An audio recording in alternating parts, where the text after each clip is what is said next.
President Muhammadu Buhari has vowed to leave a legacy of free and fair elections through which Nigerians can elect leaders of their choice before he ends his second term next year.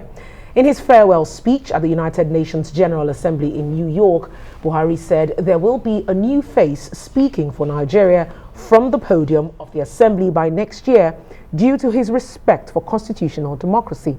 The president also spoke about the Russia-Ukraine war, saying the escalating crisis makes a case for calls by Nigerians and other countries for nuclear disarmament. The danger of escalation of the war in Ukraine further justifies Nigeria's resolute calls for a nuclear-free world and a universal arms trade treaty, which are also necessary measures to prevent global human disasters. In this regard, we must find quick means to reach consensus on the nuclear non-proliferation treaty with related commitments by nuclear weapon states. I remain firmly convinced that the challenges that have come so sharply into focus in recent years and months emphasize the call by Nigeria and many other member states for the reform of the Security Council and other United Nations agencies. We need more effective and representative structure to meet today's demands that have since outgrown a system designed for the very different world that prevailed at its foundation in 1945. Change is long overdue. Africa and other developing nations produce only a small proportion of greenhouse gas emissions compared to industrialized economies. Yet, we are the hardest hit by the consequences of climate change, as we see in the sustained droughts in Somalia and floods of unprecedented severity in Pakistan. These and other climate-related occurrences are now suddenly becoming widely commonplace in the developing world. We are, in effect, literally paying the price for policies that others pursue. This needs to change. A Nigerian president there, Muhammadu Buhari. Our Rise analyst, Dr. Amadi, joins us now to dissect the president's speech and farewell to the United Nations. Good to see you, Dr. Amadi, on Newsnight tonight. Thank you. Let's begin with the president's, promise, more like a vow, actually. He made a vow that he's going to leave legacies of free and fair elections, to entrench a process of free, fair, and transparent and credible elections. Has it delivered on that, first off? I mean, what do you make of that aspect of his speech, and maybe the overall speech itself? Well, yes, overall, I think it's a great, it reads better if you read it. It's a very intelligent speech, clearly written by someone who understands the nuances of international relations and policy.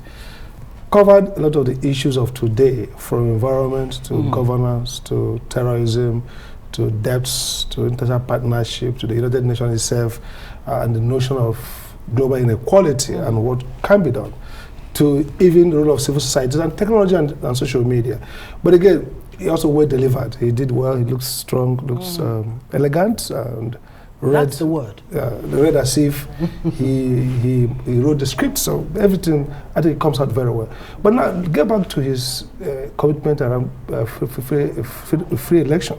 I think he has now crossed the Rubicon. He has made it clear he's going to, this is the last time speaking here. So anybody who had a notion that there will be a hidden agenda to keep prolong this administration, probably that's now totally senseless.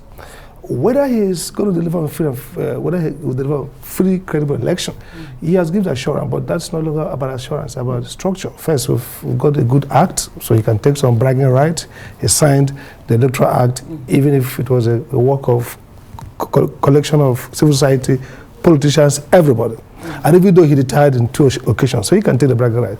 Secondly, we've seen so far not much crisis in the electoral system, but the real point here, or maybe a drawback, is that the way he has not been painstaking and rigorous to consider the integrity of our appointees to that office kind of, cuts back on that commitment. We've seen the hue and cry over the partisanship of some of the new appointees to that office, and one expected the president and his people to vet them properly.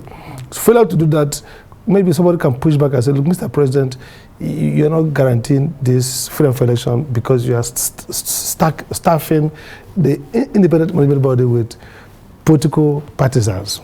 That's one aspect. But again, the point will be that this is not just himself guarantees. Also, Nigerian politicians, civil society, vigilance is the price of freedom. And Buhari's history does not show a hands-on kind of guy.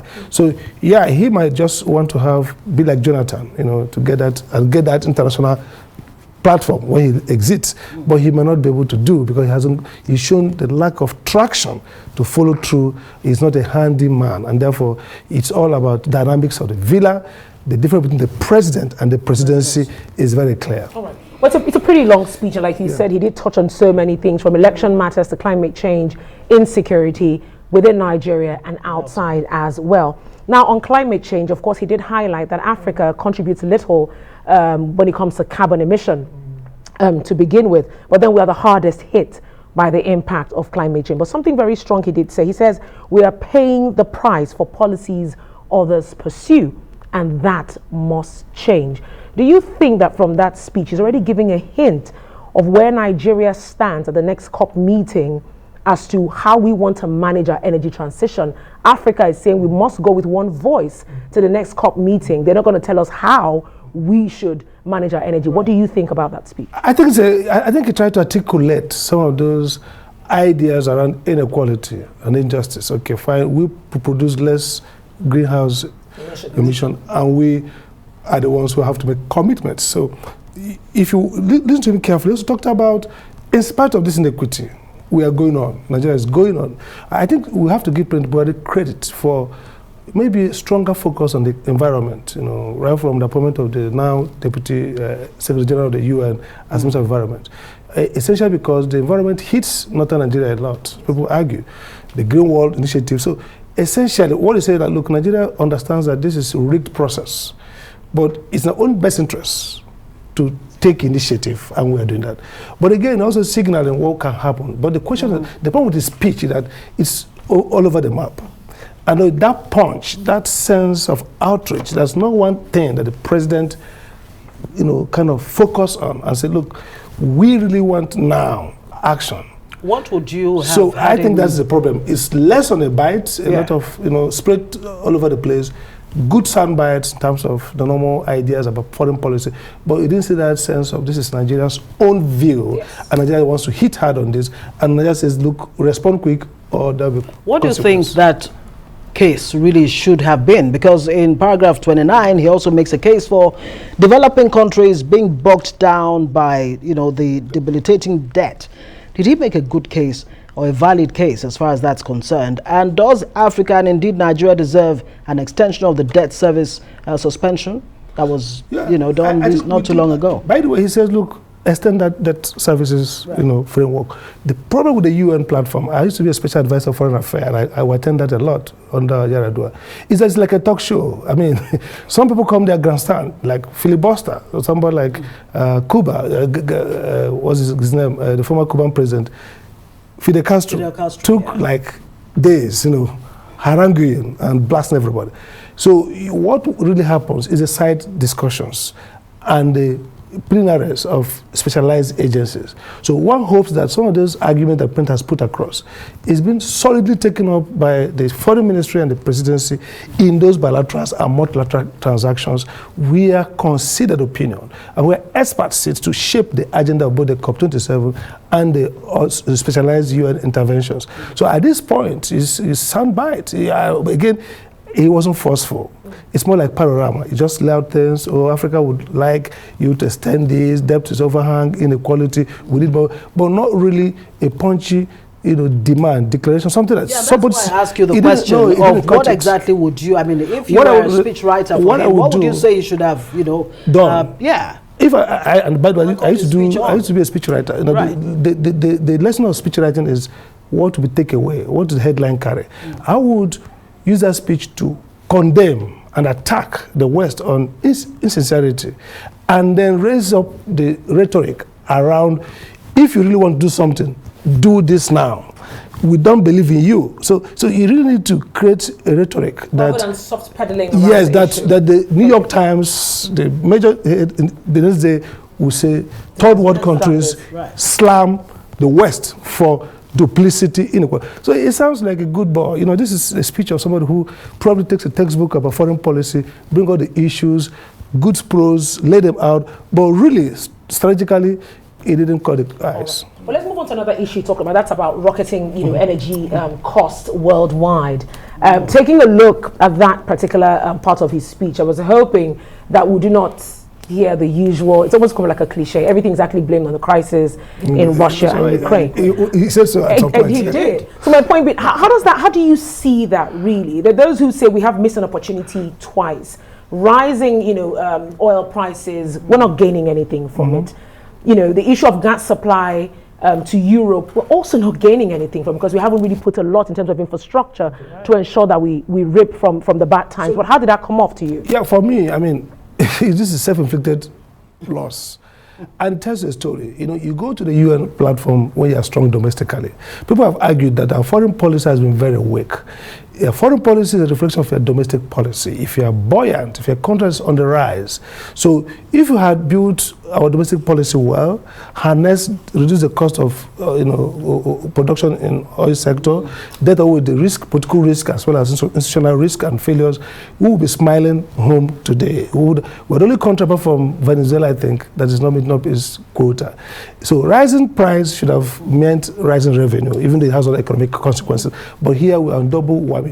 So we have low revenue arising from subsidy, theft, oil theft, low production, and at the same time we're having rising fuel cost arising from importation that we now have to pay more, and that's the problem. So essentially, the president talks about this Ukraine crisis, but countries are smiling to the bank in the short, at least to medium term, but we are losing all around because we've not put in order our domestic policy. And that's why he has to go to the UN. But look, if it's possible, shut off the UN, build their home, create a domestic power. And when you do that, they can go to the UN and grandstand, because the UN platform, as it is General Assembly, is not a platform for really solving any real problem. All right. Well, for all said and I'm just going to say, in just one word, or rather in one sentence, what was your biggest takeaway? Let's give a big credit to the scriptwriter. Don't look strong, elegant, and healthy. Two, President has some good speechwriters. Okay, fantastic. That's a good way. Well, thank you so much for that, our analyst, Professor Amadi, of course, giving us a clear interpretation of the president's speech at the ongoing UN General Assembly meeting.